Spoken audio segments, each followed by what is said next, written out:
The Museum of Northwest Art is honored to present the 2020-2021 Luminaries Awards to two outstanding artists from our community, Kevin Paul and Pieter VanZanden. Master carver Kevin Paul is a Coast Salish carver and Swinomish tribal member. Paul's wall-mounted carvings and totem poles stand the testament of time as they are revered in various locations in the Skagit Valley and beyond our region. Pieter is an emerging artist who began his art-making career in 2014.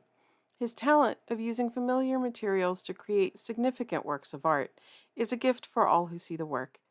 Please join the museum's Board of Trustees and staff and send congratulations to Kevin and Pieter, the Museum of Northwest Art's 2020-2021 Luminaries.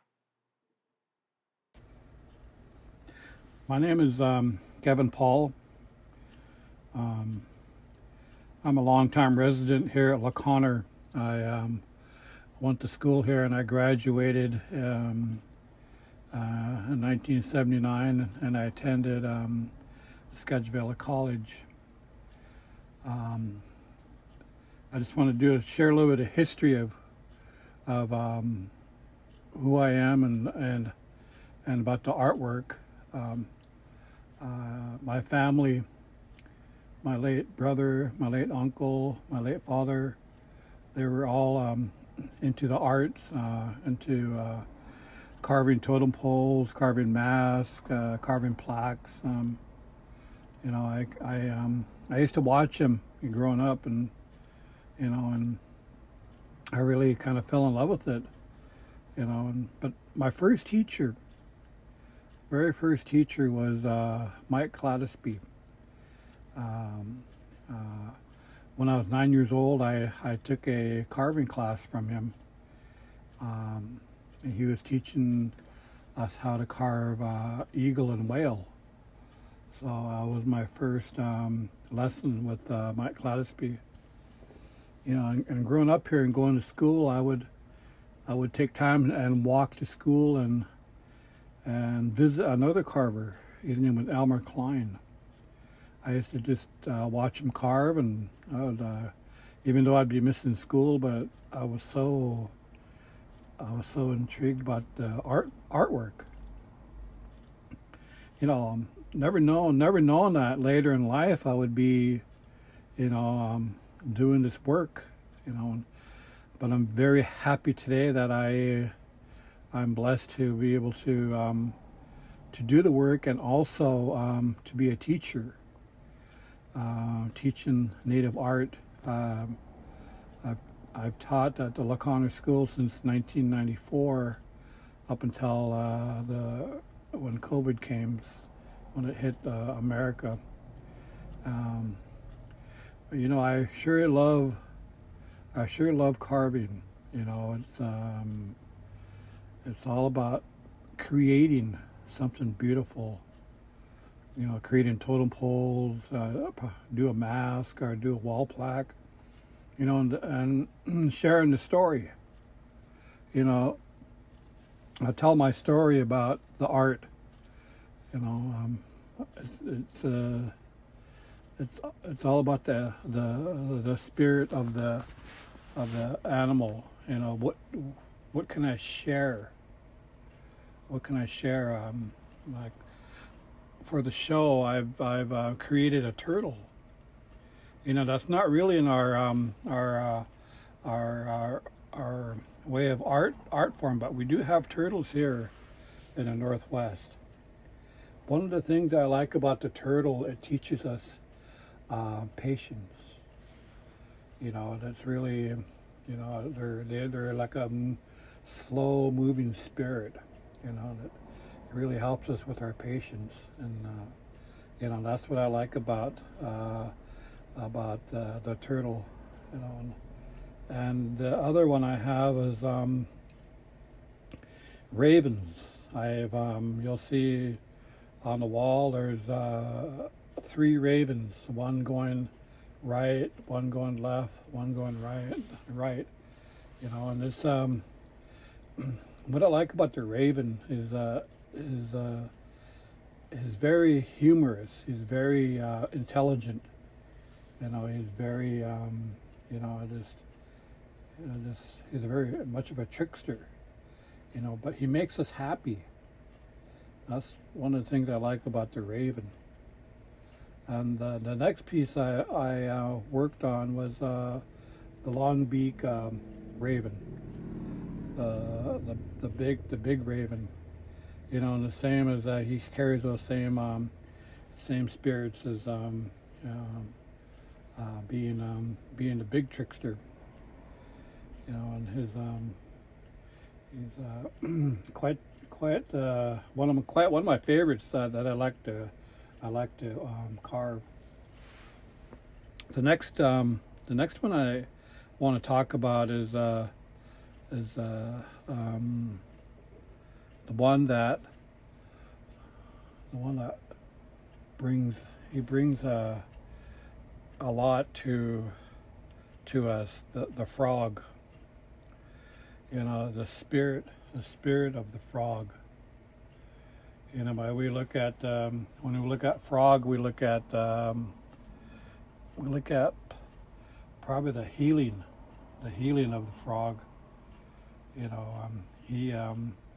He brings that to us, that spirit, the healing, good medicine for all of us. So that's one of the pieces I've done. And the last piece that I've created was strength and power. Strength and power of the grizzly bear. He's one who carries that spirit. And in this time we need that in our own way of life. We need that strength to continue and that power to move forward in our walk of life. So these are the 5 wall pieces that I've shared for the show. This is all new work that I created, just to let my audience know. So I hope you enjoy them, but I'm going to go back to who I am, Kevin Paul. Like I said, I was raised here in Swinomish, learning the ways of the Swinomish people, or we are Salmon people, and I'm very honored to be able to carry a name from here. The name is from my late grandfather, George Alexander, and it's Walechab. Just a little bit of history about Walechab. He was a person with great leadership. Back in the 1930s, he served tribal government, and just honored to. I was honored to be able to serve 15 years with our tribal government, our Senate, and just to fulfill that name that he carried. But once again, I'm very happy for receiving the Luminary Award. It's an honor. It's a huge honor, and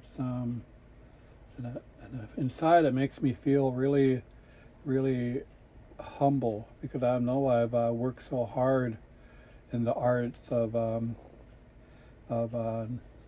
carving and all that, and teaching the art, and that's I'll continue doing that, and the work that I do today, the present work that I do today, I work at a wellness clinic, and I teach native art, and it's really helpful to the ones I teach, and it's an honor to work at our own facility, the Gwellich Wellness Center. So anyway, I'm thankful for everything that's in front of me, and I'm really blessed, and I just want to thank my wife, and my family for standing behind me and carrying on this dream that I've always wanted to do, and and just continue to do the work.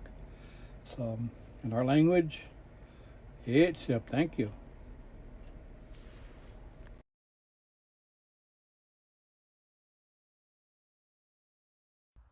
Hello, this is Pieter VanZanden. I grew up in Oak Harbor, Washington. I was born in Coopville, and I reside for the last 7 to 8 years in LaConner, Washington. That noise you hear in the background are pigeons flying around.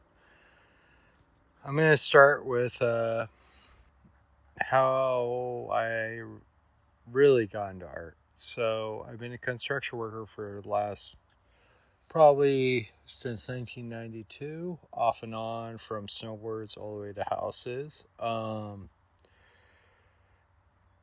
Just watching the world around me. Especially, I used to grow up fishing and crabbing, climbing, all that, and just watch it kind of just it's not the same. There's less of everything. There's a lot more pollution, and I just kind of wish it would slow down a little bit. One of my best friends from sixth grade was always an artist. Hung out with him all the time, all the way up till the day he went missing in a boat outside of Bellingham during a storm. Decided to swim to shore when the boat got shipwrecked, and never found his body, with another friend, Sean Mansfield. And a couple years later, I decided, like, okay, maybe it might have been something I decided in my life to change. Is like, as a construction worker, as I kept building and building, but it seemed like I just kept building and building and building and building. When I was working for Smith and Valley Gallery, one of the people there, Ellen, she thought me working at night on some top ramen carvings was pretty interesting. She put it into a show, and I moved on from there. Other than that, I just look at how much waste we have building stuff, buying groceries, and all the other crap that we do as humans, and thought, like, why don't we just make art out of that?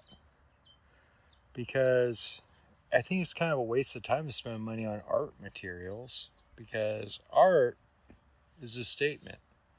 And if you make a statement, why would you pay for a statement? It's like the statement itself is finding the garbage left over from society and making a statement on that statement. I don't know. Just me on that topic.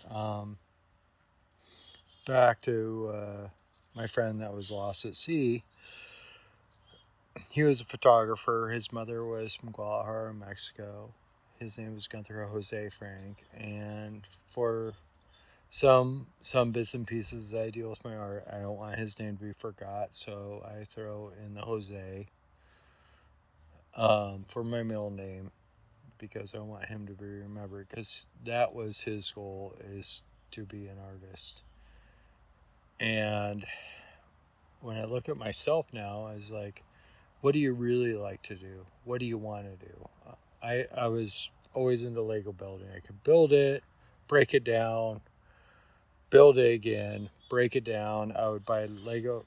I'd have my parents buy Lego sets because I'm old enough to even have money, per se. Besides me working in the berry fields back when I was in 5th grade. Around here, actually, for Sakuma and Erickson Brothers. And just watching the whole Skagit Valley change over that time is pretty insane too. LaConner change, it went from handmade to China built. There was a lot of times when like the stores, it seemed like I came back here and, you know, maybe my college years, and it seemed like they were ordering a lot of stuff online and stuff and putting in their shops. And when I remember as a kid, it was handmade. And I would love to bring that back sometime, but trying to make that affordability in handmade craft, that's a hard deal too. Rent's gone up and prices of life have gone up. It's just a hard deal. On top of that, I just want to say is like, you know, if you can reuse, please reuse. My art has definitely, I would say probably 85 to 90% is all reused materials. The first painting that you've seen was my grandpa's paintings when he was going through Alzheimer's, and I scraped off the cap of everything that dried, and they're acrylics, and painted with that. I did have to buy some white because that was all dried up. And yeah, that is a VW painting of Gunther's van when I had to leave it because I had no more money to be able to fix it. A very sad day in my life. My friend let me keep it by this old barn. The next piece is a sculpture I made, which was a mammoth of working with what I had to deal with my life. And I took the VW van, which I lived off and on for last probably 13, 14 years. In that same yellow VW van, the Charlie Brown stripe, I turned it into a ghost and made it into a mammoth with legs. Because I always thought the VW van had that feature of an elephant. And so I shoved a mammoth skeleton through a VW van. And that was what that project's about. And the next project is the owl. I had a big thing for biology, and I always love those projects where you could see the skeleton and then wrap with wood. When I was working at Smith Valley, I noticed all these little tiny scraps that they threw out, and I took those scraps. I was like, okay, I can't afford to buy a big piece of wood from them, but I could take all the scraps out of the garbage can and make this sculpture. So that was about the owl of prey. There was a president in Edison about owls. It was cracking me up because every year there seems to be the bird of choice. You know, you got the owl. The following year you got the heron, and then you got the raven. Everybody likes those birds for a certain amount of years. So I happened to do an owl. My mom loved the project so much that I told her I would sell it to her for the price that I would get at Smith Valley Gallery. And my mother does own that. She still loves that piece very much. It's in this showing. The next sculpture is the Scumdinger, the boat that Gunther went missing in. That ended up when it shipwrecked ashore. They cut that up and deal with the wreckage, so it didn't have to get paid for from the family. If the boat gets wrecked, then there's usually pretty exorbitant fees on cleaning up the wreckage. And with Gunther and Donkey's friends, Sean's friends, the wreckage was cleaned up very quickly through the very expensive neighborhood up in Bellingham. This portrayal of the Scumdinger is like the wings take it into a better place, into a very peaceful place. So hence the angel wings on the Scumdingers, maybe swan, and the painting that goes with it. The skateboarders or for Sean, because he was a big into skateboarding, and the cameras for Gunther, because that was his art form. Other than that, I just wish this world would realize what hurts them, what makes them benefit. My future art that I've been doing lately is on pop culture, which has been a big part of my life. You know, like Transformers. I grew up in Oak Harbor. You know, a lot of Navy pilots are bringing their kids Japanese robots, and a lot you will see that in a lot of my work. Nowadays they call it anime, but I was a big Macross collector. Those are they're kind of weird Japanese robots. They weren't exactly correct, but the aesthetic was so amazing. I still love it. And a lot of my art goes that way. As an artist, I also feel sometimes like I am the bottom of the food chain. Just dealing with stuff. It's because you observe things, you make things of what you observe, and then you have to sell those things. It's not like making a house for somebody or a deck for somebody or other things for somebody that they want or need. It's making something and they look at it and they're like, you know what, for some reason I want that odd thing that's an extra in my house. And to me, it's a little more introspective on why did you make this? Why are you making these things? Why aren't you building giant skyscrapers? And it's not for the money. It's because I love to do it and I love observing the changing in our world. And that's what it's about. On behalf of the Board of Trustees and the staff of the Museum of Northwest Art, congratulations again to Kevin Paul and Pieter VanZanden, our 2020-2021 Luminaries Awards winners, whose work can be viewed in Mona's second floor galleries now through September 26.